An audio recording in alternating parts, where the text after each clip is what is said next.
Welcome everyone to Spark the Genius. I am Spark the Genius. The show is Spark the Genius. I'm going to spark your genius.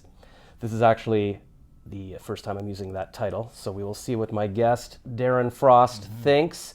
He is a comedian, and that's all we know.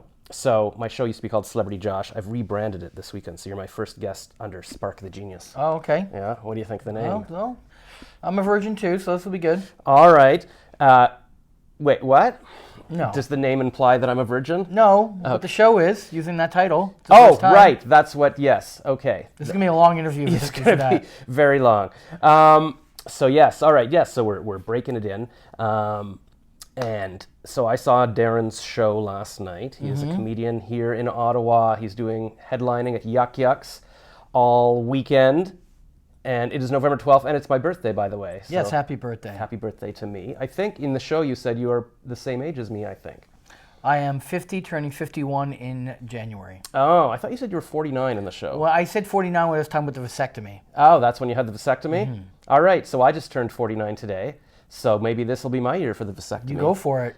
Probably not necessary. I haven't had sex in a long time. And when the not having sex happened for a while, I thought, oh, I'll have sex again one day. But I'm starting to think maybe that's not actually going to happen. So it might not be necessary. Darren's show is very adult. Yes, it is. So yes, Adult rated. They warn you on the poster and stuff. So maybe this conversation will get adult. I don't know how clean we'll keep. Well, we'll see. We'll see. I mean, it hasn't hurt Howard Stern to swear on air. Baby steps. Yeah, we'll see what Apple Podcasts think of it, or what YouTube thinks of it all. So you put out the call on Facebook that said you were actually in town, if anybody wants to interview you, kind of thing. Yes. So what do people normally talk to you about? Well, this is like 31 years now I've been doing stand-up comedy, so it depends on when someone talks to me. Whether it was in the first 10 years, it was all stand-up comedy. The years 10 to 20 was about acting and my movie work and cartoon work. And years 20 to 30 is now predominantly cartoon work and stand-up again. Okay, so we're back on that. Yeah. All right. Well, should we go through a quick life history then? And then Sure. figure out how you got so successful? Sure. All right. So I started out where I went to university for marketing and got a degree, and then went into... Where'd you go, York? Or? I went to Brock University in St. Catharines. Okay. Got a business degree in marketing, joined the advertising world, and started doing stand-up comedy, and slowly but surely the stand-up work raised and kind of surpassed my ability to keep a day job. So I quit my day job in 94, I think, 93. What? And I haven't had a day job since. 1994? Yeah. That was like my last year of university, and we're basically the same age. 27 years ago, yeah. Wait, when were you working then? Like, was your day job like right out of university? Yes. I worked in advertising for 2 to 3 years. Oh. And I graduated in 92, I believe. Oh. So probably more like 95, 96, I guess. Yeah, if the numbers work out. That's when I went to Humber. I was at Humber College in 95, 96. Right. And so you were already, because I thought, most people would work and then it would take like 10 or 20 years to be like, oh, now I have to quit or I don't know. Actually, I don't know anybody who's quit their job because they had to do comedy. Well, I mean, it's really based on how you live your lifestyle. Yeah. Whether you can quit your day job or not. Right. So if you have, illusions of grandeur, I probably would have to wait 10 years for the average person. But for me, I was able to live within my means and know that stand-up was more important to me than this kind of dead-end advertising job. So I was able to get rid of that and live a basic lifestyle for years. Well, that's good. I'm glad you realized it early on, because I'm regretting it now. I did my first stand-up act in university, did a little talent show, and then amateur night at Yuck Yucks. I remember the owner my first time told me, hey, you're really good, you should keep this up. And I'm like, yeah, and I took Second City and all, but I never really, it didn't occur to me to actually pursue this and focus it.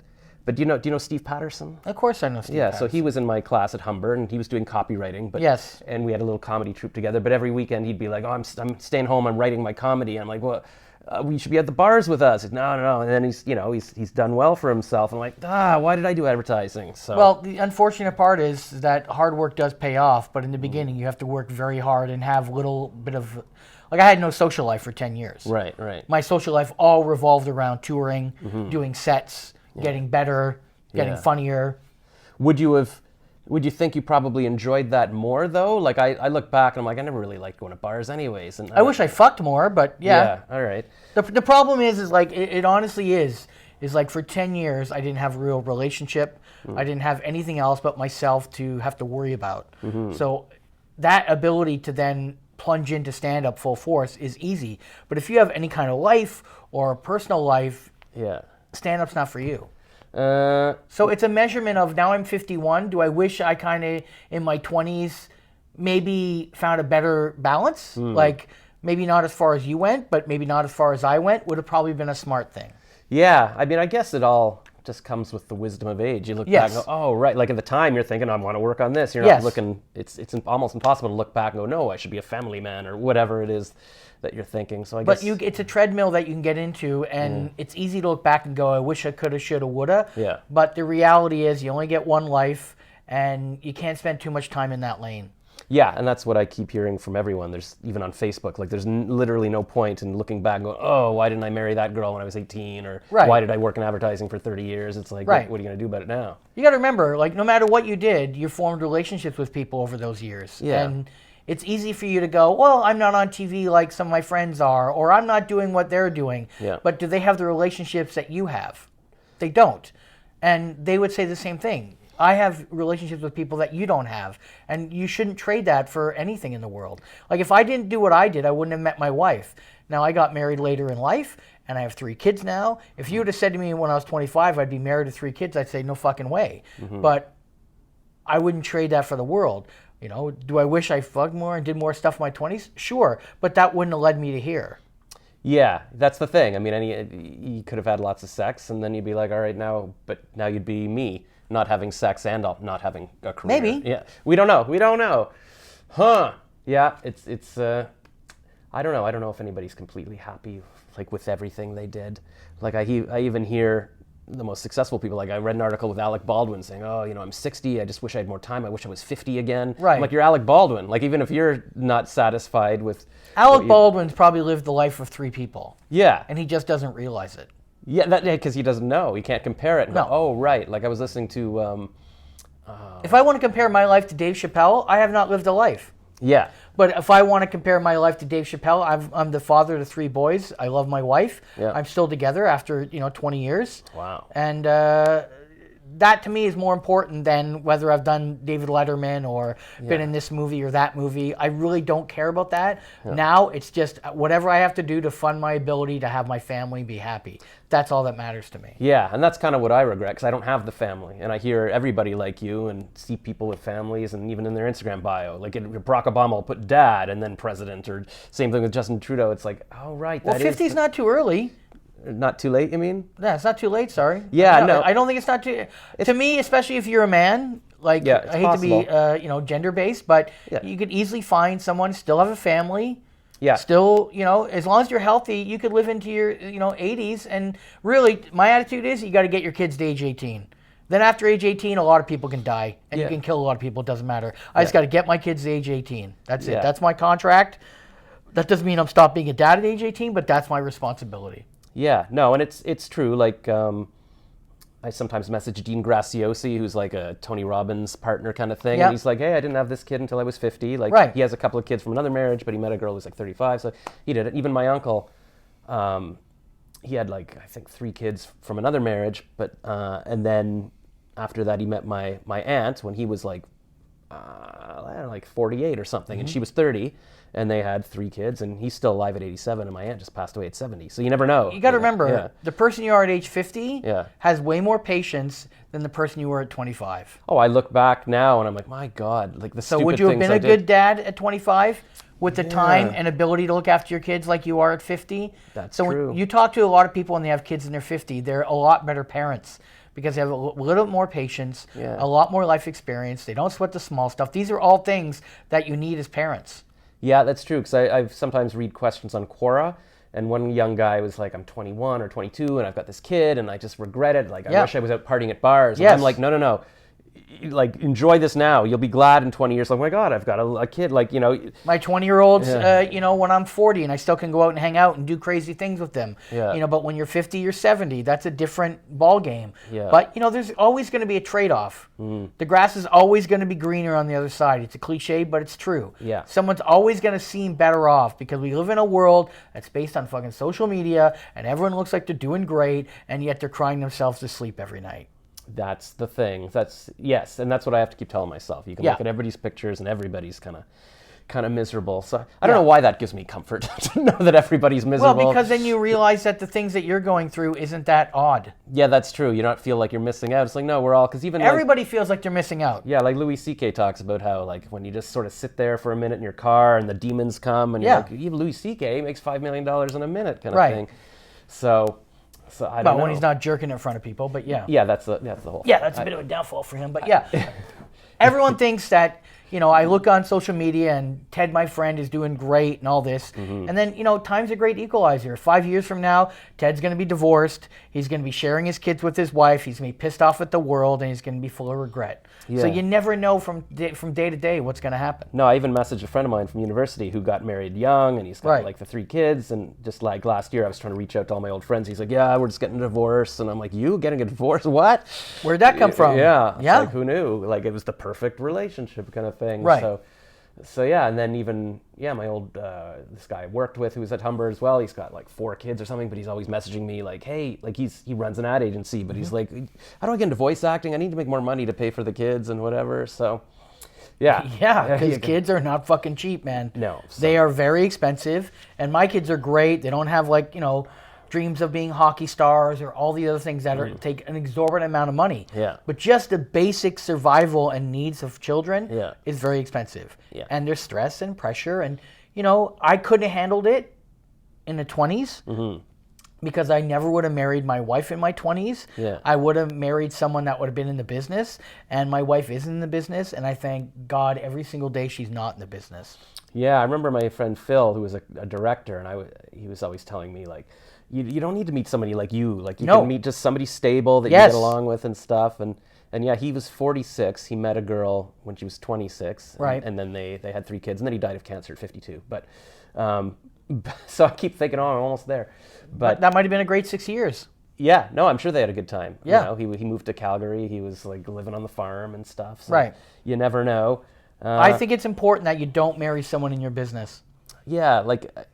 It feels like, you sometimes see people that do it, and they're like... And it can be great. Jerry Stiller's parents or something. It can be great for some. Yeah. But every single person I know that's ever dated in the business, except for maybe 2 or 3 couples, they've gotten, separated or divorced, and they're angry.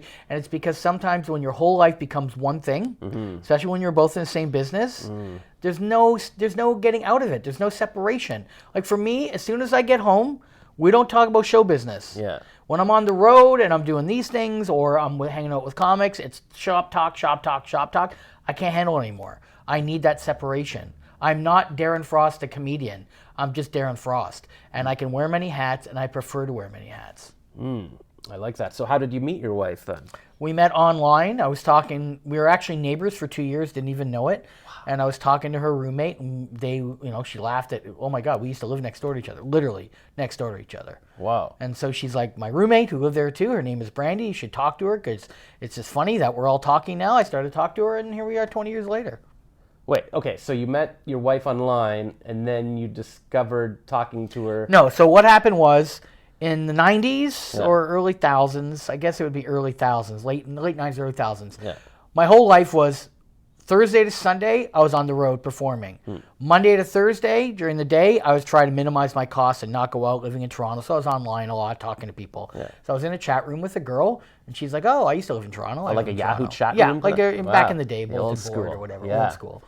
And it was just like, oh, I live in Toronto. Oh, I used to live on Palmerston. I live on Palmerston. Oh. She's like, oh, I used to live at 419 Palmerston. I go, I live at 421 Palmerston. Huh. And she's like, oh my God, you're the guy. And I go, what do you mean? She's like, our kitchen would look into your bedroom because the houses were so close. They would see me on the computer, like if the window's here, I'm here doing it on the computer, and they'd make fun of me. They'd like come in at like 6 o'clock. They'd be like making dinner. He's on the computer. They'd leave. They'd come back at 9 o'clock. He's still on the computer. What? So I'm like, what the fuck? So you used to make fun of me? Yeah. So that's why she's like, you should message my roommate because we used to make fun of you. So that's what I did. I messaged Brandy, who's now my wife, and I said, I'm the guy you used to make fun of. And she's like, well, I still live in Toronto. We should go for a drink. We went for a drink, and that was 20 years ago. Oh, so Brandy was still living next door. Not next door, just in another area of town. Right. But she was my neighbor. Right. For 2 or 3 years. Wow, that is crazy. That happened to me once too. I was like chatting in a chat room, and the girl turned out to like be 3 doors down the hall in my apartment building. Yeah. But I just said hi. I never married her. Yeah. But that's crazy. That sounds like you could. I mean, if you wrote that in a TV show, it'd be like, that's not realistic at all. Right. People would think it's just, some writer making stuff up. Yeah, it's like too contrived. But I love the annex. See, that's always been my dream. Live in the annex again. That's where it happened. Yeah, Palmerston. Yeah. I used to live on Dalton and on Huron. Yep. So Palmerston's famous in Toronto because it had all the lights, and it's like kind of the heart of the annex, and it's all the big old houses. Yeah. It's like, oh, it's such a bohemian lifestyle. And it's like, no. It's not bohemian. It's just old houses where you can't do laundry and run a microwave at the same time. Right. That's the thing. It's not so it's like for kids, students, or like hippie university professors to walk around and think it's cool and it's whatever. And then you move out of there and you're like, why'd I live like a rat for 5 years? I lived in the basement on Dalton, and I literally, I had skunks under the front porch. I'm like, what am I doing? And then the basement flooded. So like I was walking around in sewage for a while. And then eventually somebody just broke in and took all my stuff with the key. So I guess they used to live there. I was like, all right, that's enough. And I moved into a condo, and I'm like, oh my God, a dishwasher. Yeah. I would turn it on. I'd listen to it at night and be like, oh, it's so soothing. I'm so rich now. That's right. Well, that's a good story. And what did she do for a living or whatever? So at the time, she was in school to be a radiation therapist. So now was a radiation therapist for years, and now she's a manager of the Cancer Center in Barrie, Ontario. Oh man! So when we say, well, we're not comedians, we're not curing cancer, she actually is helping cancer patients. She is, a better person than us or you or me. Well, and she's actually the one that found my cancer because I had cancer, and she's the one who said this mole doesn't look right. You should go get it checked out. And so I had to have it all cut out. I don't know if you can see that in the video. Oh yeah. So it's all cut out. Whoa. And literally the doctor's like, this is not good. This gravitated really quickly. Went from a doctor seeing it to like being cut out in a matter of weeks. And my doctor said, your wife pretty much probably saved your life because this wasn't good. That's too contrived. I know it sounds contrived. We gotta change the Trust story. me. It's ridiculous. Read some random girl on, I lived next door to you. Oh, I'm a cancer And doctor. she saved my life, and she's the mother of my children. Yeah, none of that makes sense. And then a rainbow appeared in the credits. Yeah, okay. Nah, not believable, but whatever. We'll stick with your story. Sure. That's insanity. Okay, so that's a good story. And is running, like, before you met her and stuff, living the comedian life, like, is that everything I would have thought, oh my God, I'd be going to clubs and meeting girls every night? No. I wouldn't have. Yeah. No, really? It's getting up at 8 a.m., driving 8 hours, checking into a shitty motel for the most part, especially back then, playing some dumpy bar, being yelled at, being called every name in the book, having a couple beers afterwards because you have to force yourself to self-medicate, and then going into bed into a room that you don't even take your clothes off. You sleep on top of the comforter. You wake up at 8 o'clock in the morning and do it again. Yeah, because that last night, Trevor Thompson, he talks a lot about that, like driving around and staying in, crappy hotels and stuff. And I'm like, And part of me thinks, like, maybe when I was younger, it might have been fun. Like, I could pick up. Well, that's the thing. Everyone thinks it's romantic, right? Yeah. Everyone's like, oh my God, it's great. You're crashing on hotel floors or friends' couches and eating hot dogs every day. You're 21. It is great. When you're 51, not so much. Well, that's the problem, because I look back now and I'm like, maybe I would have wanted to do that, but now what would be the point at all? No. So then I wonder, what the hell do people do? I guess you just, you have to have done it. It's like I keep trying to think about getting into radio, because I was always wanting to do that, and I did a little hosting and stuff, but every time, even 10 years ago when I talked to Howard Glassman, Humble Howard. He was like, what are you talking about? Like, you're too old. Like, what do you want to do? Go work in a small town for, years, living on and then work your way up, and then eventually, like, get some gig in Peterborough. Like, I'm like, oh, right. Like, so some of these jobs, I guess you do have to do from the beginning to enjoy it when you're young. Yeah. But at 50... what do you do? So that's what I'm trying to figure out now. Like, maybe the radio world is even worse than comedy. Yeah. The radio world is like, budgets are being slashed and people are being replaced by people who just work out of one location and it's on 10 radio stations. And those jobs, they're being a jack of so many trades. It's like all my friends in radio, more than half are not in radio anymore. Yeah. They're kind of bitter about the whole experience because they thought what you think radio isn't what radio is. That's what I wonder. I picture, I guess in my head, it's Howard Stern, all the celebrities coming to you. No. but not even really. not even WKRP. Yeah. Even if you have a romanticized version of that, it's not that. It's like you're in a computer, you're making little quick cuts, you're talking to Sandy who just wanted some chicken dinner at the Chuckle Hut or whatever, and that's what more it is than, oh, I'm talking to Beyonce now for 10 minutes. Yeah, which is, I mean, I guess that's good to know too, because I look back, because I did call, I emailed Howard like when I was 27 saying, can I come by the Edge? And he's like, yeah, and I never went. I don't know if it was too early in the morning for me or something. Right. And I keep looking back going, oh man. But now I'm starting to, even just talking to you, I'm like, maybe advertising was cool. I did travel the world. You know, they sent me to Tokyo or Bahamas, and it was all free, staying in fancy hotels and shooting commercials. I wrote a commercial for Leslie Nielsen once and shot that with my name. I worked with Leslie Nielsen as well. Yeah, really cool guy. And, yeah, nice guy. And so, I mean, you know, maybe all that wasn't bad. The one thing I wish I could change is having locked down maybe my girlfriend when I was 18 or in my 20s or something, or even when I was 40. But then you could also look at it like, you know, I don't want to keep harboring the point, but then maybe you wouldn't have went to all these places. I know. I guaranteed I'd be looking back on, nah, why did I have the kids? I could have been on Saturday Night Live. So Or I wouldn't have been able to go to Tokyo for as long as you can. Yeah. Like right now, I can't tour for more than like 5 days. Because I have the kids and a dog, and life kind of sucks me down to a new place, and I'm fine for that. But those are the parameters that are now my life. Yeah. If I was in my 20s, I couldn't have done that. In my 20s, it was like I got to go wherever I wanted. It doesn't matter if it was for comedy or advertising. You still were able to do whatever you wanted because you only had yourself to worry about. Yeah. It's all different. I've been applying for radio jobs randomly, and I never hear back, so you have to work your way up. But I finally, 2 years ago, I heard back from one in Yorkton. And then another one in Timmins, and I was like, Yorkton, Saskatchewan? Yeah. Okay. Oh, you've heard of it? Oh, yeah. There's not a town I haven't heard of. Wow. Or played. That's true. Yeah. So they had an entry level job for $20,000 where you'd go to City Hall for every day, and then once a week you'd be on air. And I was just afraid. This is before the pandemic, but I was afraid. Like, do I want to be stuck in Yorkton? And then Timmins was like, oh, why do you want to come north? I was like, I don't know if I want to do. So I didn't talk to them. And then I heard back a month ago from a station in the PA, Manitoba. The PA? The PA. Yeah, the PA, yeah. And, they want me to do their morning show. And I was like, I was tempted, and I really thought about it for a month or a week, and I talked to Howard and everything, and I was just too afraid. To go up there for a year. You know what their problem is? I can tell you what your problem is. Yeah. Just from what you've told me. Yeah. And I'll use a stand-up comedy analogy. Yeah. You want to be a headliner before you do an open mic. And what that means is, if you're going to want to get into radio, you have to start in a market like Yorkton or the PA or Timmins. Yeah. So it may be, if you're already saying, do I want to spend time and anything like that? Yeah. You're projecting 10, 15 years of staying in one market. That's not how radio works. Yeah. Radio works is you get your sea legs in a small market, then you move up to a medium market, and then if you're good enough, you might get to a large market. Yeah. But no one starts at a large market. No one starts in an Ottawa or Toronto or Vancouver. Yeah. They all start. So I have a friend who's a comedian. Yeah. She took radio broadcasting, and she was going to start in a small market, and she didn't want to, and so she never got into radio. She stayed as a stand-up comic, and that's fine. Yeah. But she knows that if you want to be in radio, you got to start in one of these small markets. Yeah, and it's not that. I mean, I understand that, and I think it's more my age. I feel like, if I was 20, I'd be like, sure, I'll go live in a small town and hang out in the bar.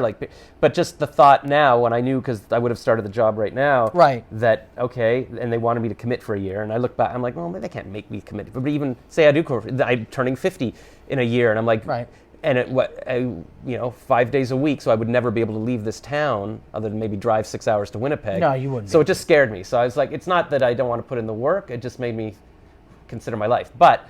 Because I was like, I feel like I've been taking stand-up classes the past year. I feel like I'm finally getting it. I'm like, I could go and do open mics in Ottawa. And I'm like, so that would really be nothing but that town doing the radio. So I don't know. It's tough to say. Like in a year, I might go, okay, I literally did nothing in Ottawa, and I could have been doing radio for a year in the Arctic. So I don't know. But yeah, no, it's just, it just makes you wonder. It just like what gives pleasure in life, like what? Well, you can determine what makes you happy. Yeah, exactly. If you want to do stand-up, then you better not go to the PA or Yorkton or any of those places. If you want to do stand-up, then you've got to say to yourself, I'm probably not going to have a radio gig, and I'm going to have to stay in a big market and maybe use advertising to be my day gig, and at night work hard and put in the hobby time of trying to get better at stand-up. Yeah. Rodney Dangerfield didn't start till he was in his late age. of his life. Oh, that's good to know. Okay, so I mean, there's lots of examples. You know, Lewis Black was a playwright for years before he ever did stand-up comedy. Yeah. He only hit in his kind of 50s as well. So there's lots of examples of like, you know, if you put the time and energy and work into it, it can happen. Yeah. It's just, it's the same numbers as anyone. People start in their 20s. Only so many people became successful enough to make a living out of it. Yeah. Same thing as in later in life. There's only so many that will make it. That's, you know, part of the fun is the journey. It's not making it. Yeah, and I was literally listening to a podcast today called "Don't Keep Your Day Job," and she was interviewing this woman in Australia, Susie Moore, who wrote a book called "Let It Be Easy," and a big thing she was saying is that, you know, people always wait to be happy, thinking if I just achieve this goal or this promotion or whatever. It's like, no, it's the moments, it's the journey. Even the people who are really successful. Yeah, Kathy was telling a story about it. I forget his name, but he wrote American Beauty and 6 Feet Under, and he was saying, I was happier now that I can make any movie I want right now to be greenlit, but I was happier when I was living on a floor without a mattress in New York, trying to make it and stuff. Like that's the journey. First of all, you're hungry, you're young. I think anything's funnier when you're young. I mean, I could be sleeping on a floor, backpacking through Europe. Yeah, sure, but you're hungry, you're young, and you don't know what's going to happen, and that's exciting. Yeah, it is exciting. Yeah. You know, so I tell all young comics, amateurs, open micers, whatever you want to call them, enjoy it now. Yeah. Because right now, it's not about the money. Yeah. It's not about anything but chasing laughs. Yeah. Because the second you make money at stand-up comedy, something dies. Yeah. And in any art form, music, anything, as soon as money comes into it, it dies a little. Yeah. It's just a fact. I don't know anyone that could probably argue with that. It's funny. My sister used to say that. She's like, oh, I don't want to, you know, get paid to do my acting or my music or whatever. It would ruin it. And I was like, are you crazy? Well, it doesn't. But it might change it. It doesn't ruin it. Yeah. It changes it. And I'll give you an example why. You know, last night, do you think I was happy with that set? I don't know. No. Okay. That was like a 6 out of 10 at best. Yeah. Why not? Or why? Well. Because one, I haven't done shows in 2 years. Oh wow. Okay. So you try talking in front of a paid audience for 45 minutes to an hour. Yeah. Right, with your thoughts. Some of my jokes I didn't even finish. Right. Normally, because you forgot them, because I forgot halfway through the punchline to a joke. Huh. Because I haven't done this in 2 years. Yeah. You know, so I'm the headliner. Yeah. I'm supposed to bring it. Yeah. The middle and MC, they're supposed to bring it, but not as much as the headliner. Yeah, we don't have expectations. We're like, you know. Yeah, okay, that guy was all right, but he's not the headliner. Yeah. She's not the headliner. Yeah. She is the headliner. I have expectations. Yeah, yeah. That's the problem. Yeah. Because I could talk about art all day long, but, you know, Saturday night, those 200 people are all paying $25 each. Right, right. To see something. Yeah. And to see something that 99% of the time works. Yeah. So there's no art in stand-up comedy. Yeah. Once it's for money. Yeah, it's true, because I've been doing my class shows, and I'm like, I don't feel pressure in the sense, because I'm like, you know, you guys come to a class show. Like, you know, if I make you laugh, it's a bonus. Like, you should be happy. And, you know, open mics, everybody sucks. We all know that. Mostly it's just other comedians in the audience. Right. But yeah, when people are like, hey, you know, it's my 20th birthday. I'm here. We've all paid $20 or whatever. Like, you better be funny. And that, I felt like last night was a tough crowd. I don't know why. The crowd was fine. Yeah. It's like, look, you know what? On a Thursday, getting that many people, it doesn't matter why they're there or what is right or wrong. That's bodies in the seats. Yeah. And I'm happy to have it. Yeah. And they don't know it's only 6 out of 10. Like, lots of people came up to me after the show. That show was great. Oh, it was great. Yeah. And I'm not going to go, no, it wasn't. I'll be like, okay, thank you. Yeah. But it wasn't great. Yeah. It was 6 out of 10. You come back and see Saturday Late Show, it's going to be a completely different show. Because I'll have 3 more shows. I'll have 3 more days of working on my act and writing newer jokes to kind of fit in and stuff. And I mean, that's why I have like 5 DVDs and 3 albums, because I write a lot of stuff. I get it to a point where it kills all the time. But that's through hundreds of shows. Yeah. Then I film it. Yeah. And I know it's great at that, or at least the best I can get it to. Yeah. Whereas last night is like the first show ever. Yeah. In a sense. Yeah. It's a new world. It's a restart. Yeah. And I'm like, I don't even know how this joke ends. Yeah. They don't know that. They think, oh, it's supposed to end like that. That just was a bit of a miss. No, I didn't do half the joke. Yeah. But of course, you know, I was there and I didn't notice anything because I wouldn't know. Right. It's like, that's what they say with musicians. Don't go, oh, I'm sorry, I got to start the song again. They don't know if that was part of the song or not. Just do it. Right. And I was watching you and I was like, how could I ever get to the point where I can do like an hour? Just so much stuff. Like for me, writing my 5 minutes or 10 minutes even for the class show is like, wow, 10 minutes. Yeah. But to be able to just go up there and for so long I guess it does take a while to get there. Look, it's a normal kind of passage to your first 5 or 10 years. You're finding your voice. Yeah. No matter how good you are, even if you're a headliner by then, very few attain that. Yeah. But for example, Bobby's a good example. The host, Bobby, is now pretty much a headliner. Yeah. He hosted because he likes me, and he was just had a weekend off, so he'll do me a favor and he'll host a show or whatever, be on the show. But Bobby's I think maybe 12, 14 years in, and I remember seeing Bobby 5 years ago, and the leaps and bounds that he's even done is amazing. Because by the time you are 12 or 14 years in, you've kind of found your inner voice, you kind of know what you want to do, and that's when you start writing material that's more from your point of view and based on your life and experiences, and it's weighted in something, so it's more rewarding. Yeah. And then, from then on, you can, the world's your oyster. Yeah. Yeah, and that's what I found, even last summer, not this summer, the summer before, I entered the Yuck Yuck Summer Contest, and I didn't get past the first round. I was like, I don't know, I wasn't kind of happy.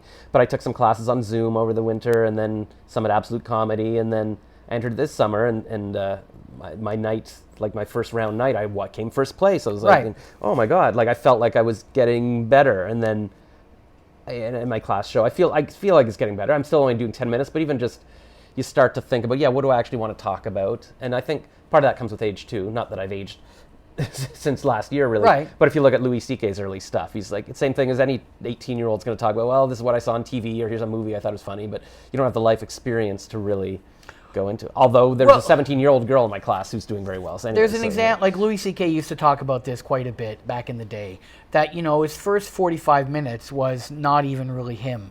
It was more trying to make the audience laugh, like you said, experiences that we all have watching this or going on this and doing this and TV shows and all this. Yeah. And then he kind of shit-canned all that and then started writing from his own life experience. And that's when he started producing an hour every year or 2 years. The whole Louis C.K. model, I'm old school, I call it the George Carlin model.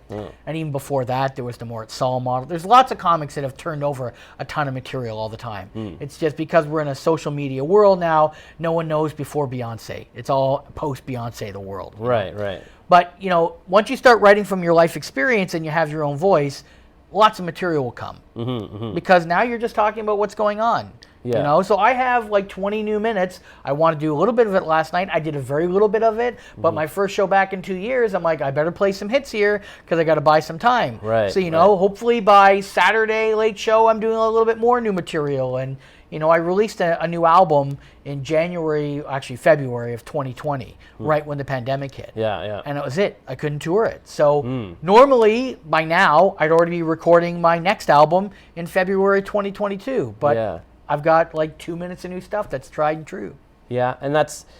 Even the pandemic, it relates back to what we're talking about in terms of, everybody's going through crap. I keep beating myself up going, how would I sold my condo 2 years ago. Why have I not been traveling through to LA? Or why don't I have a master's degree? But nobody's really, at least I've done some classes. I feel like I've learned some stuff this year and I've stayed alive. And maybe that's the most I can, I should thank myself for that and just not be like, why did you waste this 2 years? You could have been doing... A couple people took advantage of it. A couple people went back to school or did online classes. That's great. Yeah. But the majority of the world, I think, suffered through a depression like we haven't seen in decades. Yeah. I'm not saying ever because I didn't go through the real depression and I don't want to trivialize that or a world war. But, this is the biggest modern event in our life that I think society as a whole has suffered some kind of depression.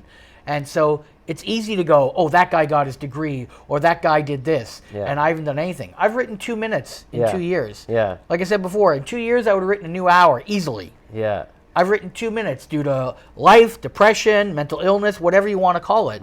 That's a real thing. Yeah. And not only are we going through that, I think society's going through that. Yeah, and it makes it tougher because it's never good, even in a pre-pandemic world, to compare yourselves to other. Yeah. But in a post-pandemic world, it's pretty hard not to. Yeah. Yeah, because I was having, I was turning, just before the pandemic, I sold the condo, and then I was like, I'm going to travel. I'm going to live in hotels. And I kind of just realized, no, it's not like being 20 and backpacking through Europe. Nobody's going to talk to me in the Best Western in Thornhill. No. What have I done with my life? And then I was so depressed. I don't have kids. So I Googled, when are people most depressed? And I thought it was a thing that, sometimes, an ad on the internet will fill in your age because it knows how old you are. And it said, people are most depressed at 47.2. And I'm like, yeah, of course. Well, yeah. But it's actually true. It was the exact age I was. Right. That they've shown that, kind of people dip. That's the most they question their life, and then they kind of come out of it and they get happy or whatever. But so it's kind of hard for me to separate because I was so into it, going, oh my God, my life. And then the pandemic hit. I almost felt good about the pandemic. I was like, oh, I don't have FOMO now. Like, it's like everybody's at home not doing anything. So right. I felt okay. Right. And it's almost like coming out of the pandemic now, I'm like, oh crap, now people are out partying in bars again, and Frost Week kids are doing their things, and everybody's out going to Disney with their family, and I'm not again.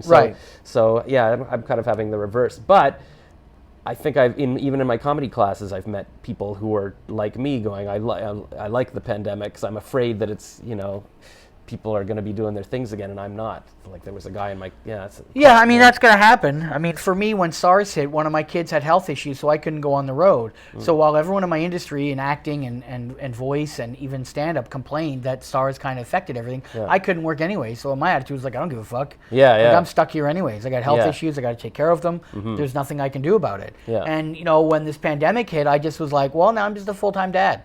Yeah. My wife works in a hospital, so financially we're okay. We're not doing great, but we're not broke or starving. So I'm lucky just in that regard. And so I'll just be a full-time dad, and that's what I did. And that I didn't hate it. I didn't miss stand-up comedy like I thought I would, because maybe I'm in a different place. But I also feel like the world's starting up again. That this idea of, do I rejoin the rat race? Am I gonna be this hustler like I used to be? And I'm not.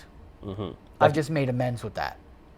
Yeah, and what do you think the peak of comedy would be? Like, what would you strive for, or wish you had? Like, if I was saying, okay, I'm going to focus on comedy, like, what would my goal be? Like, it used to be get on Carson and get a sitcom or something. Well, the success is defined differently by everyone. Yeah. Right? So I don't know what, some comics to success would have been Carson or Letterman. But for me and my style of comedy, I would have to water it down so much that I was never really interested in doing that. Yeah. I was interested in getting my thoughts down and presenting it in a way that... Who's that? That's my son. Presenting it in a way that I wanted to do it. And I've done that. I've released multiple DVDs. I've done it all myself. I'm a one-man band. I hire directors. I hire film crews. I hire editors. I do all the artwork for them. Everything is done by me or hired by me through people. Yeah. I'm a one-man band. Yeah. And I'm fine with that. But it takes a lot of energy. It takes a lot of hustle. And I've released, in total 7 or 8 specials now, which no one in Canada has done except Ron James. Okay. Well, there you go. And I love Ron James to death, but Ron James also had help through CBC, and he didn't have as much time and effort into his stuff like I had to do. Yeah, but if I was to say independently, I'm the top comic independently to release the amount of stuff that I've done. And so doing a special, what does that mean? Like, it doesn't, like, your stuff's probably too, you're not on CBC or whatever. No, but I've done galas and TV shows and CBC to get my name out there, and I water it down just enough that I can, drink the Kool-Aid and go, yeah, TV's important. Yeah. But, doing a special means, hashing it out, finding that 45 minutes to an hour. That takes a year to 2 years. Then hiring either I'm going to self-direct it or hire a director or get a friend to direct it for me, which I've done all of those things. Yeah. Then it's hire shooters with, the right cameras at the time. Yeah. HD, 4K cameras, whatever. Yeah. And then getting the footage, hiring an editor, sitting in the editing bay, editing it. And then what you do is selling the DVD, like individually or whatever. Yeah. And online, and then I also rip the audio and I sell that to XM, and it's played on XM radio. Oh, wow. Kind of thing. So it's a one-man band. Yeah. And that's how I've been able to do. But even that isn't enough. Everything I've just told you is not enough to make it in this country. Right. I mean, there's a limit. I mean, has anybody made it in Canada? Like, there's kind of a limit, right? Well, like I said, define made it. What's made it? I guess, is it a certain income? Is it an idea that I haven't had to have a job in the real world, say, for 25 years? I mean, that's making it. I've had more free time than my parents combined. That's making it. Yeah, no, I guess that's true. I mean, I've heard of you, so that makes you pretty famous. Well, I mean, but fame's a weird drug, and you can't really chase it. It's like it's like a cat chasing its own tail. It's kind of a pointless thing to strive for. It helps. Yeah. Don't get me wrong. It helps that if you're famous. Yeah. A little bit. Fame on stage gets you about 5 minutes.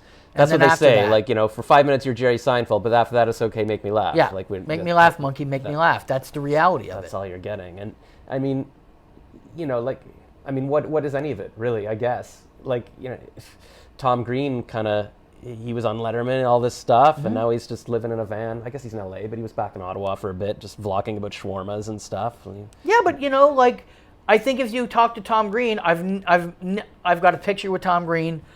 I think I maybe shaked his hand twice. I have no idea who he is as a person. Yeah. I have no allegiance to him whatsoever. I've never worked with him financially. Yeah. But if you ask Tom Green if he's happy, I'm sure he probably is. Because he probably wasn't happy when he was in the pit of all that fame. Mm-hmm. I don't know. Like at your show last night afterwards, I was hearing three guys they were talking about him, going, "Yeah, he used to have a show on Rogers where because like Ottawa people." Yeah, I know the whole legend. show. Hunt the Dead Raccoon, and then I saw him do the New Year's show 2020, and I talked to him. And his whole act was because he's my age exactly as well, and he was talking about my parents thought, or I thought at this age I'd have kids, and he's talking about getting older, like kind of all the same thoughts I had. So I mean, I guess we all have those thoughts, and but he's living in a van, he's got his money, he's kind of famous, I guess. I don't know. It's hard to know because he's kind of got a parallel life to me. Like I had a Rogers show in Toronto at the same time he had his, and I discovered him, and so I feel like in an alternate universe he's kind of like me if I had gone to Hollywood and married Drew Barrymore and whatever. But yeah, I guess I don't know. I do know that when I get on stage and I kind of make people laugh and I'm standing there with a mic, and when I was seeing your stage live, I'm like, I want to be like, I still like the idea of that, and I need to wrap my head around. It's not I'm too old to do it. Like, do you find it's different now? Like, would people look at you differently? Go, oh, he's a middle-aged man, rather than you were the hot young kid. Like, is that? First of all, I was never the hot young kid. Yeah, that's number one. Let's get that out of the way. Right. Number two, I've always been a character-looking dude, and a character-looking dude doesn't matter what age you are. Yeah. No one says Eddie Pepitone's too old. Nobody says Gilbert Gottfried's too old. Mm-hmm. Right. Yeah, you know what I mean? Like any headliner worth their salt in America right now generally is over 40. Mm-hmm. Name me one real superstar headlining stand-up comic under 40. Yeah, I don't know. There you go. Yeah. So that's also a factor. Yeah. People have assigned age to this, but they haven't actually done the research. It's a knee-jerk reaction to say, oh, young is... Because you know what it is? It's a young person's game only because of energy. If you've got the hustle at 50, you can do it. Yeah. But if you don't have the hustle at 50, it's probably not going to work out for you. Yeah. And there's nothing wrong with that. Once again, what do you define success by? I don't know. Only you can set those barometers. But for me, it's about the hustle. And the hustle never changes. From the day I was 21 years old to 51. If you don't hustle, it ain't going to happen. Yeah, and that's what the podcast was saying today. The woman was saying, don't ask yourself what does success look like, ask what it feels like. Right. And how do you feel? And it's like, how do you want to feel? And there was a headliner I saw at Absolute, I forget his name, but he was a couple weeks ago, and he was 65, and he just did an hour and stuff. He's a really tall guy. And I was like, okay, great. Yeah, there's no... And it's funny, I think I personally am just obsessed with age, but I look back to when I was younger, when I met Leslie Nielsen, I'm like, I wasn't thinking, oh, he's 80. Like, I'm like, oh, I like this guy. He's funny. Leslie Nielsen's great. Yeah, like I never thought about it when I was young, about how old people were. Because there wasn't social media, and Hollywood wasn't... Look, Hollywood now is very young, slanted young, right? All the stars are all young, all were excited. Yeah. But if you look at any generation, there was always boy bands.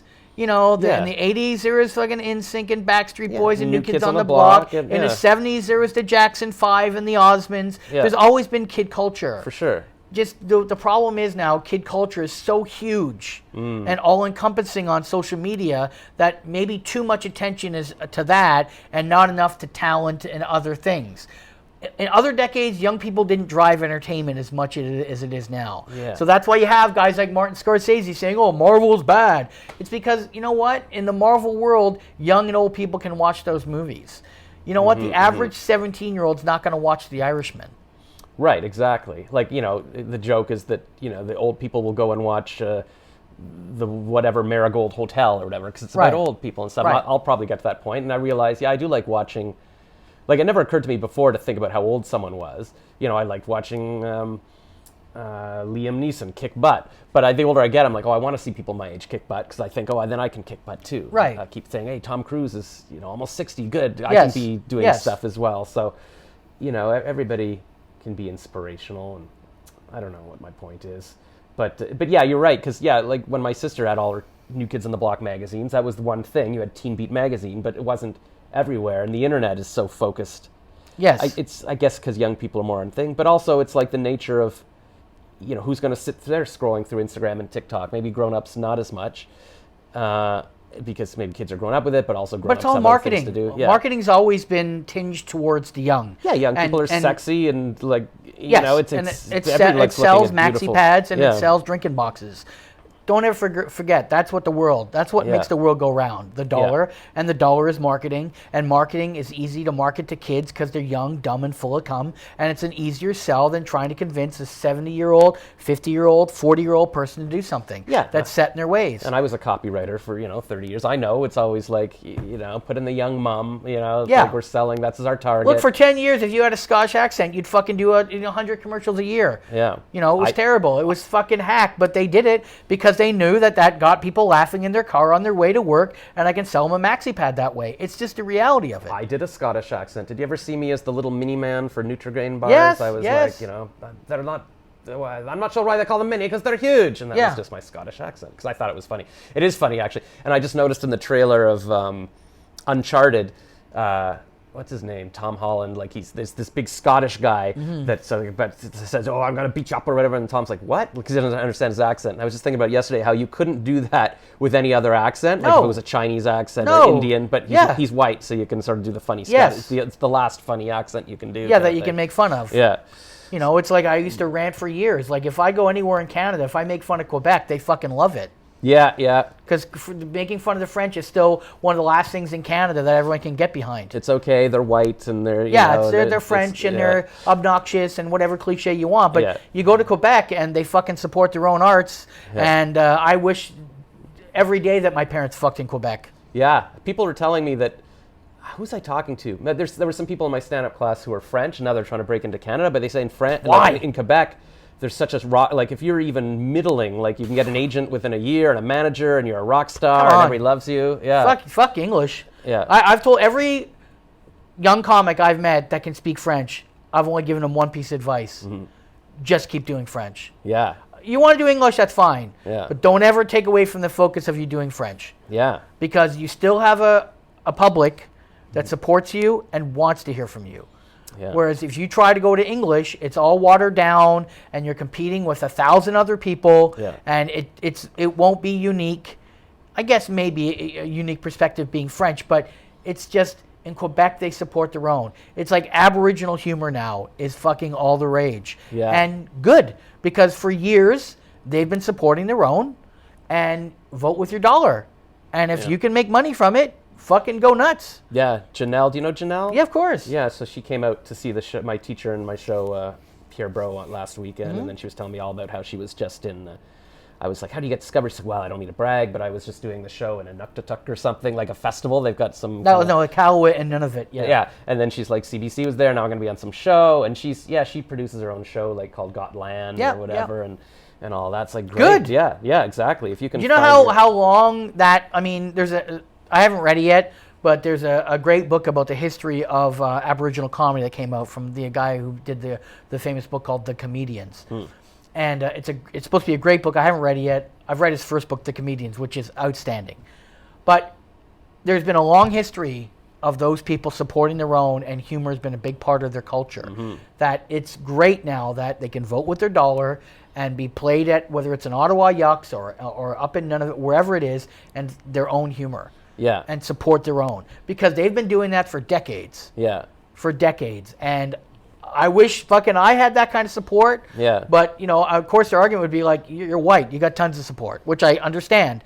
But good for them that they've been able to take care of the marketing finally and get it out there. Yeah, no, it's exciting. Like, and that's why I tell people, if anybody ever asks me, I'm like, if you have a niche, like if you're, there's a girl in my class who's lesbian. I'm like, you've got a whole audience there. They'll support you. It's like Annie DeFranco is the music star for that community. There's a whole thing in comedy, especially in the late 90s, early 2000s, where the kind of old guard versus the new guard. The new guard being young comics talking about their backgrounds, whether they're East Indian or gay or whatever it is. Yeah, like Russell Peters or whatever. Something. Yeah. Right? And the old guard is, well, you shouldn't just have to talk about that. You should be funny. You know what? Whatever your thing is, do your fucking thing. Yeah. Because the number of times I've been told you shouldn't do dirty, you should be able to do clean. It's never not going to go away being told what to do. Yeah. Fuck everyone. Yeah. Just do what makes you you, and if that means that you're Russell Peters and you're talking about your dad, or if you're Aboriginal and you're talking about that kind of humor, who gives a flying fuck? Yeah. I'm not buying a ticket to your show. Yeah. So what does it matter? I think that's done. Oh, that's just low battery, so there we go. We'll keep going there until it dies. Yeah. I got to get a new battery, and every time I went to Apple, and they're like, have you backed it all up? I'm like, I haven't backed it up yet, so whatever. But yeah, we'll wrap it up soon. You've got lots of interviews to do today. But whatever your thing is, take advantage of it. Yeah. Like, all he does is ethnic humor. Who gives a fuck? I don't do that. Yeah. Because, I mean, a show's not that long. Anyway, if you're doing an hour, you can do an hour on the ethnic humor or whatever. Like, who cares? Not everything has to be so generic that, you just talk about airplane food that everybody understands. Like, just, there was the big fat guy who just talked about eating all the time. And, like, that's... Yeah, John Panette. Yeah, kind of thing. Like, I mean, and I remember that. And it's like, you remember... everybody's got their thing. Like, look, even someone like John Panette, who's very middle of the road in his humor, there are so many stories of John Panette offstage treating comics with great respect, more respect than you'd think some bigger comics would do to other comics, but they don't. I'm not going to get into that. But my attitude has always been, the beginning of my career, I dogged Carrot Top like a punchline because everybody was doing it, and I thought I wanted to be cool. Then I kind of stepped back from it, and I was like, why am I making fun of this guy? He doesn't do what I do. Yeah. He has a fan base. Yeah. He's never treated stand-up comedy like a douchebag or denied it or talked bad about it. Who gives a fuck if he wants to do what he does? And then I actually saw one of his sets and I kind of laughed a couple times. And I'm like, I've been an arrogant motherfucker. Yeah. And concerned about my own ego and what I do more than just fucking watch it and either like it or not. And if I don't support it. Yeah. And if I don't like it, don't talk about it. Just who cares? Yeah, so much. I mean, that's a lesson for life and everything. Just why are you focused on taking other people down? Yeah, exactly. Just and for anything, like, if you don't like it, don't watch it. Like, but it's so much easier to try to tear other people down, and it's like, it's just human nature to be like, crap on people rather. Hey, why don't you focus on your own thing? And, now, am I going to stop ever making fun of things that are on TV or doing that on stage? No, I'm not. Yeah. But am I going to go on fucking Yelp reviews or online and just go, this guy should be stopped and blah blah blah? Yeah. No, I'm just not going to like it. I'm not going to pay for a ticket for something I don't like and then not like it and then report back I don't like it. Yeah. That's the world we live in. It actually happens. People will check out my clips. They don't like it. They still come to the show. They don't like the show, and then they complain about the show. Yeah. That's the world we live in. Yeah, and that was the other thing I heard in the podcast today. The woman said rather than getting upset about when people, because the bigger you get, it's more it's going to happen. People are going to come, if you put yourself out there, they'll kind of take it down, try to take it down. She said, rather than being upset that happens, what did she say? Just accept that it has to happen or something. Like, it's just going to happen, and it's just, you go, okay, well, that's their thing. They hate me or whatever, but... you gotta... Sometimes in comedy, people forget. Yes, first of all, in Canada, we don't have freedom of speech. Yeah. But even the level of freedom of expression that we have is not freedom from consequence. And I'm one of the rare comics who does the kind of comedy that I do that I still believe in freedom of consequence. Yeah. Meaning, if you're going to go on stage and someone doesn't like something, something's going to happen. Yeah. Do I think that they should run out and try to cancel everybody like they kind of are now? Yeah. No, I don't. Yeah. But do I think they have a right to say they don't like something? Yes, I do. Yeah, and that's a whole... other podcast about what's the difference between I don't like it, he sucks, versus what, I'm going to call his company and try to get him fired and take away his livelihood and go after his wife, and like that's everybody thinks they're a hero now and they're gonna. I mean, that's a whole other thing, and that's kind of interesting too, because I keep thinking, like, why didn't I do these things in the past? The past was different. There wasn't the internet when I was very young, and. And things. Thank God there was no internet, because some of the clips that people would be able to post to me, I would just look back and shiver at some of the shit that I said. And 99% of the stuff I've said on stage, I actually stand behind. Yeah. And I might not have phrased it correctly, but I know what my intent is. Unfortunately, because the kind of comedy I do, people think I'm misogynist. They think I'm homophobic. They think I'm a lot of anti-things, and in fact, I am not. And if you actually listen to what I say and you're not drunk, you will see that I'm actually someone that sides with all of those things. Yeah. And I'm against misogyny and sexism, and I'm very pro any kind of movement for the most part. Yeah. And people don't understand comedy, like the fact that you're saying something, the joke is that, yes, I understand this is offensive, that's why it's funny. Like there was an ad in Marketing Magazine like 20 years ago with was for the marketing awards, and it was a picture of like a guy working on his portfolio while his wife is giving birth or something. Everybody's like, it's so sexist, wife. I'm like, but, and I wrote a letter to the editor saying, no, it's only funny because the writer and you know that the man shouldn't do that. It's not a right. Like if you thought that was okay, then it's not a joke. You're just like it's a.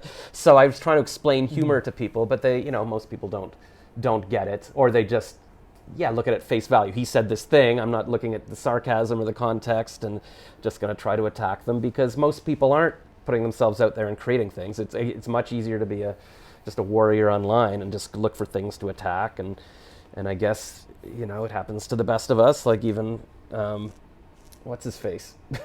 Who's the big guy now? Mike Ward Mike Ward in Quebec, right? Yeah, that's the Canadian guy. Who's the black guy that I'm thinking about right now? Oh, Dave Chappelle. Dave Chappelle, he's always can, but he's big enough that he can and he's black, so he can get away with it. Well, look, I personally, I'm a fan of Dave Chappelle. I have not watched any of his 2 last specials because I don't want to get involved in that fight because I don't. But, some people probably have their right for freedom of expression and say what they want to say, but it's gone so far down the rabbit hole now, I don't know if we can actually have a real intelligent conversation without an agenda being presented. Yeah, and it's interesting because I mean, politics is a whole other thing. I've always been very liberal, but now I feel like I'm becoming more conservative, but not because I'm more conservative, it's like because liberal is doing its own thing. And then both sides have stretched so far out that I don't know. I don't even feel comfortable labeling myself anything anymore. Yeah, I don't even want to say because I'm a thinker, and I think who was it? Was it Chris Rock or somebody said like, why are you one thing? Like if you've made up your mind before you've even heard the issue, like that's not thinking. Yes. That's like I am conservative. Like I don't understand saying I'm conservative. No matter what the issue is, I stand this. Like it doesn't make any sense. So I'm a thinker, and I don't think most people think. Like they don't have critical reasoning skill, or a lot of people don't, and they don't know how. Maybe they don't even teach you how to think. But that's a whole other thing. But there's a famous clip that went around. So all these people said, if George Carlin was alive, he'd be siding with Dave Chappelle and or, yelling about cancel culture and all this. And there's a famous clip that went around where George Carlin was on Larry King defending Andrew Dice Clay, but he wasn't actually defending Andrew Dice Clay. What he said he has the right to say it, but. He then kind of says a speech that he probably would not be pro Dave Chappelle right now. Mm-hmm. But a lot of the pro Dave Chappelle people have been using Carlin as their kind of like, hey, he would be with it. He'd be down for it. And you should really search out the clip. I don't want to get into it because I'll probably not say it correctly. Yeah. But it's a very important talk that he has about it. And it's very good. And it's very about, comedy. And I've tried to always punch up. Sometimes you punch down, and I've done that too.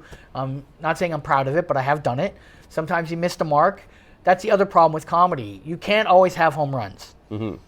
And that's also the problem with social media and people filming. You can't always have home runs. Now, am I saying Michael Richard deserves to have a walk on that thing he did? Mm-hmm. No, that was a completely different scenario.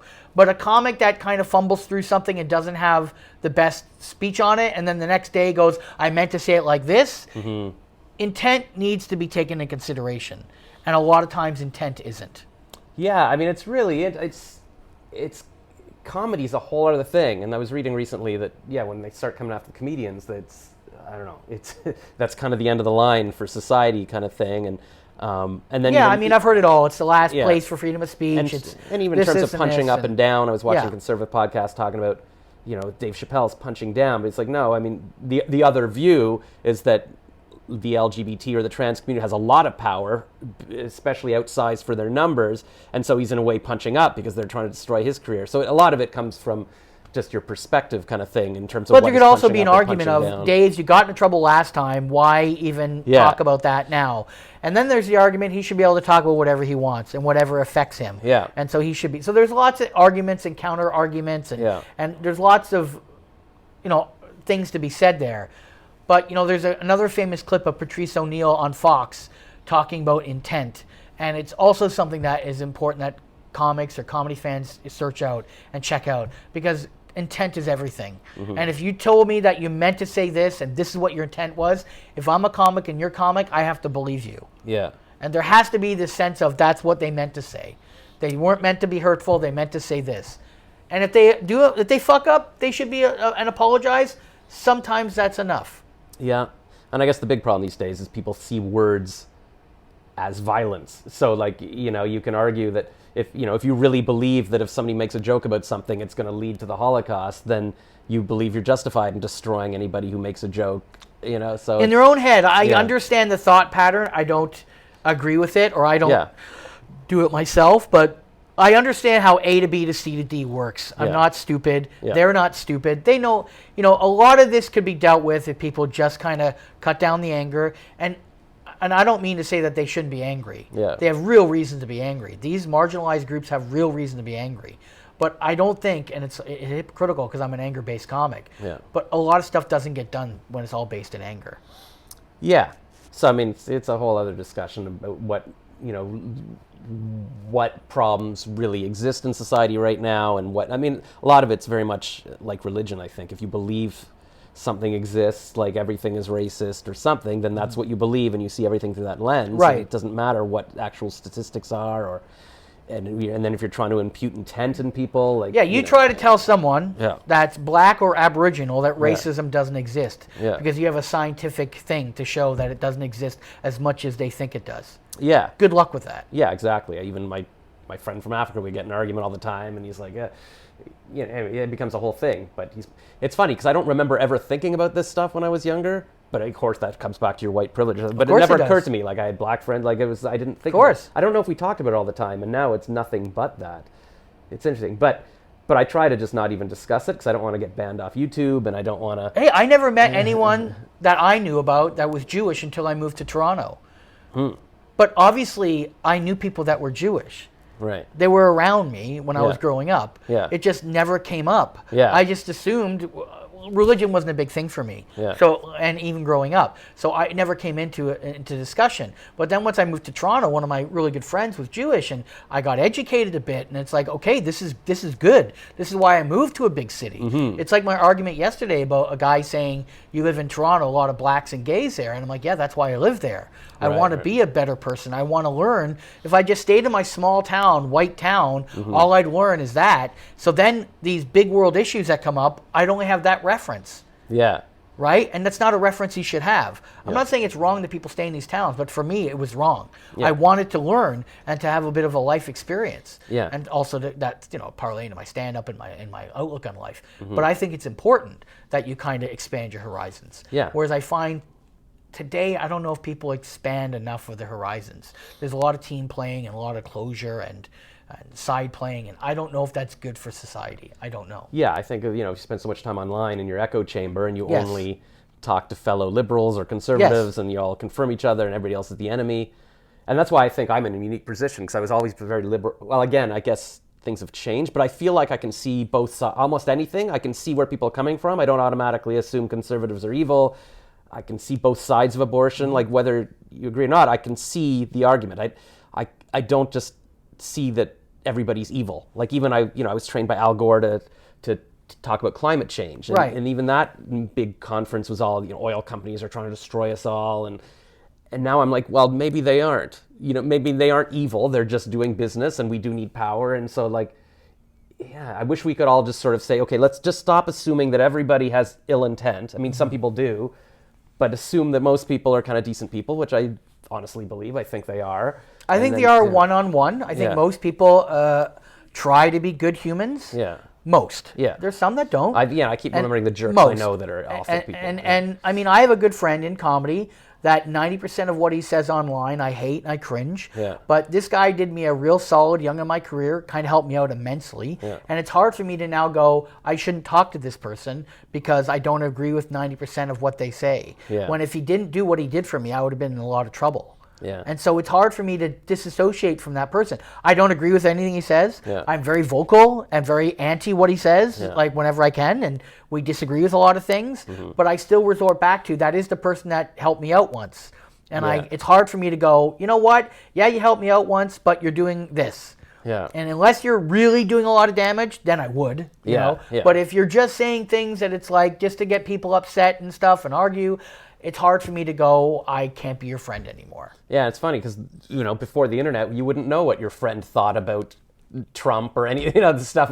You would, we weren't sitting around yelling politics. Like, you just know that they're a decent person. Half the people who created Facebook now, if you watch any of the documentaries about it, they regret Yeah. everything they ever did. Yeah. Because this isn't what it was supposed to be. Yeah. And I guess it's just, humanity is humanity, so it's just eating itself alive. It's gonna, the snake that's eating its tail. Yeah. And Facebook isn't helping.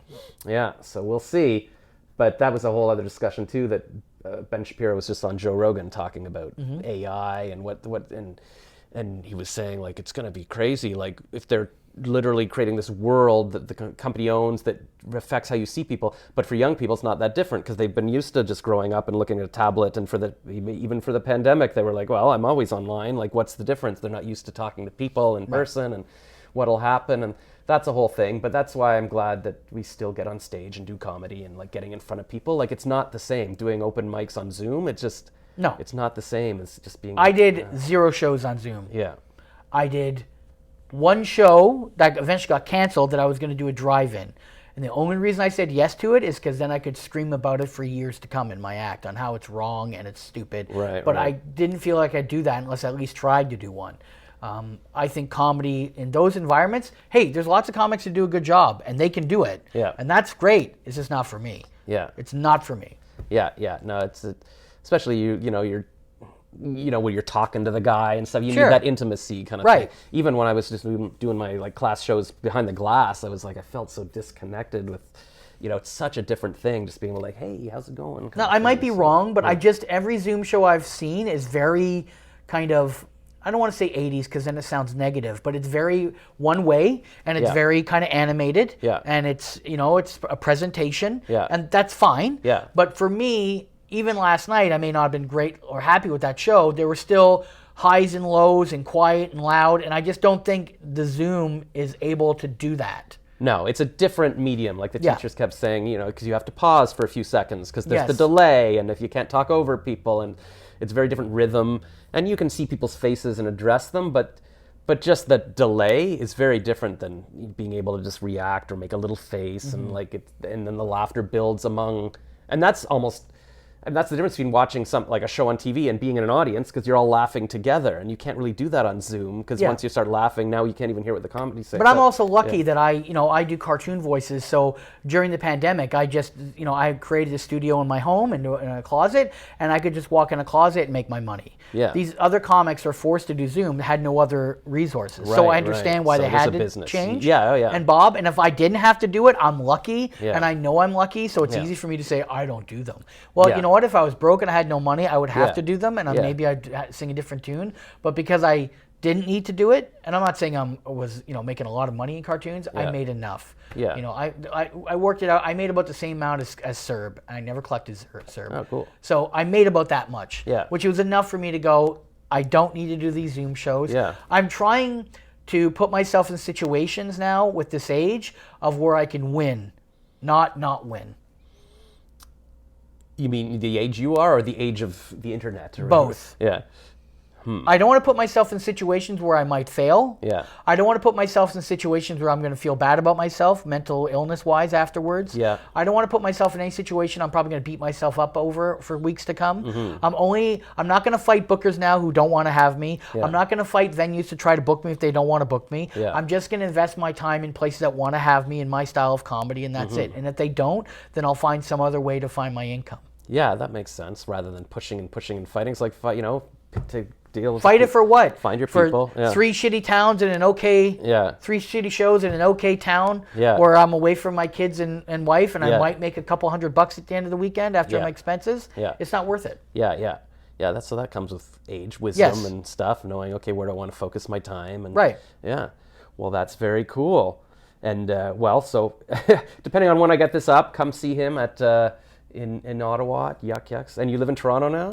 I live in Barrie, which is Barrie. an hour Oh, north right. of You Toronto. said you were moved to that was in Yeah, your yeah. act too. I Yeah. moved to Barrie, and everybody's in Barrie now. It's kind of A lot of comics, a lot of people are in Barrie, it's and up there because of the whole work from home thing and bigger homes and bang for your buck and all that stuff. Yeah, and it's still close enough to Toronto. I interviewed a girl for my podcast who's, I think, doing radio in Barrie now, and she worked her way up for 10 years from little towns, and Yep. and that's the thing. So It's like, if you live in Ottawa, it's like living in Nepean. yeah, or Canada, you know what I mean? Yeah, exactly. It's close enough, and Yep. anything. You can work anywhere. Like even all the copywriting jobs now. Like I've been applying as creative director just randomly, and they're like, yeah, it'd be online. Like it's like I could do a Toronto creative director job from here, from anywhere. To be honest, why would you ever give that job up? Even if you were a successful comedian, why would you ever give that job up? Yeah. Do you know how much dead time there is? Like all day today, I'm talking to you, I'm doing another thing, but I could just have a computer. Like, so to me, there was a couple comics, they were IT people. They just brought a computer with them wherever they were on the road. Yeah. And they were making like tons of money because they would just do their things online. Yeah. And then Friday night, go have some fun at the show. Yeah. Kick back. That's the thing. And that's what I realize now, too. Like, I could have, if I had the balls or whatever, to keep my advertising job and then do comedy at night kind of thing. That would make more sense than just sit all day trying to write jokes. Because I'll tell you something. The second you have more time, Yeah. less you write. Yeah, and I've had nothing but time for 2 years, and, Right. and I've done hardly anything, because it's like, but you need that job. So, yeah, I've got my freelance copyright. I got to do voice acting as well. I got my little setup and stuff, so it's like you, so I'm lucky for that. And then, yeah, but I just want to focus, and people like you inspire me, so that's awesome. All right. And yeah, and hopefully maybe Spotify will buy this podcast for $150 million. I'll be the next Joe Rogan. You're the next Joe Rogan. Exactly. And maybe next time tell me you're wearing all black so I don't wear all black so we don't look exactly the same. Well, you know what? I drew I came upstairs yesterday in a black t-shirt, and my mom was like, "Oh, look at you. You're like Leonard Cohen." I'm like, "I am," because I had gray pants on, and I'm like, maybe I'm like Leonard Cohen. I'm like, and then I decided, you know what? I'm going to wear nothing but black. That'll be my uniform. I'll be like Mark Zuckerberg, not have to think about things. And I have one black shirt that doesn't have holes in the armpits, so I picked it out of the laundry. And I put on my black pants. I'm like, I'm going to wear this, and I feel like it's slimming. I want to lose some weight, but I thought this will be slimming. This is my hoodie I wear when I feel fat, so like I put it on, because I wouldn't want. Anyways, it's a whole thing. But yes, I'll let you know. And next time, actually, I'll have a Spark the Genius T-shirt with a lightning bolt and my whole swag thing. And there we go. Yeah. All right. Cool. All right. And thanks. And where should people go? Because I know your website is comedyhorror.com. Comedyhorror.com. Yeah. How did you build your website? Like, is it you made it yourself? No, paid someone. All right, I got to do that. I got to have a website because nobody really goes anywhere, and you don't want to be relying on Mark Zuckerberg to have your Facebook page. I had a website since 95, 96. I was one of two people. I won't name the other comedian because I don't like him. Yeah. But there was very few people who started with the web as early as I did. Yeah. So I've always had a website. I've always paid someone to do it. Because I'm a firm believer in, you know what? If you do it yourself and you can have it as good as everything else, great. But if you can't, cut it off. Pay someone, do it right. That's what I need to do. I noticed the girl's website the other day, and I messaged her, and she's like, "Oh, I use this software." I'm like, "Yeah, I want one like that. I should stop trying to screw around with WordPress and have a crappy blog and just pay it." Especially, do you find that people find you online? Like, did they actually come to your site and I don't know. What I used to do, so the last 5 years, even before the pandemic, I've been kind of slowing my career down a bit. So do people still go to my website? Yes, but I find my website traffic and things are higher when I'm touring.